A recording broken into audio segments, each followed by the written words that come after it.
पनि कुरा जोडेर अनि परिवार अनि एउटा साथको अथवा पारिवारिक लगनगाँठोको कुराहरू जोडेर चाहिँ एउटा सानो कविता लेखेको छु है। कृपया सुनिदिनु होला, मलाई नि खुसी लाग्छ है, सबैलाई नि खुसी लाग्छ जस्तो मानेछु मैले चाहिँ है।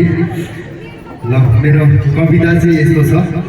बढिरहेछ सुनको भाउ, बढिरहेछ सुनको भाउ, महँगाई छ र साथमा यो सानो खल्तीको घाउ।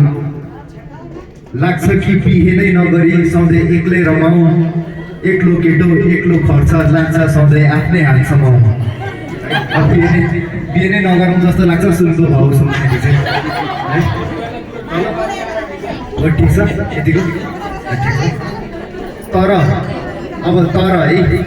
तर जब देख्छु ठुलो बुवा र ठुली आमाको मिलन, तर जब देख्छु ठुलो बुवा र ठुली आमाको मिलन, अनि देख्छु साथ माया र ममताको दिगोपन, अनि देख्छु साथ माया र ममताको दिगोपन, तब लाग्छ अहिले नै बिहे गरी एउटी लक्ष्मी ल्याऊ।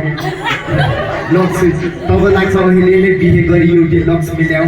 लक्ष्मी नै साथ भएपछि त बढिरहोस् त्यो जाबो सुनको भाउ। लक्ष्मीले साथमा भएपछि त सुनको भाउ जति नै बढोस् होइन।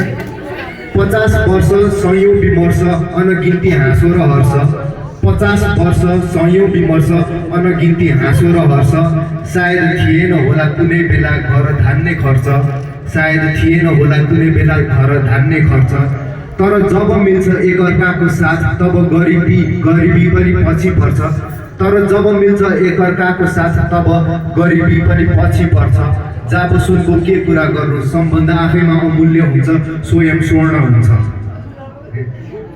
लगन गाँठो बाल बच्चा पालन पोषण बिन्दु बिजन, लगन गाँठो बाल बच्चा पालन पोषण बिन्दु बिजन, साथ सङ्घर्ष हाँसो रोदन नेपाली जन्म परदेशी जीवन, साथ सङ्घर्ष हाँसो रोदन नेपाली जन्म परदेशी जीवन।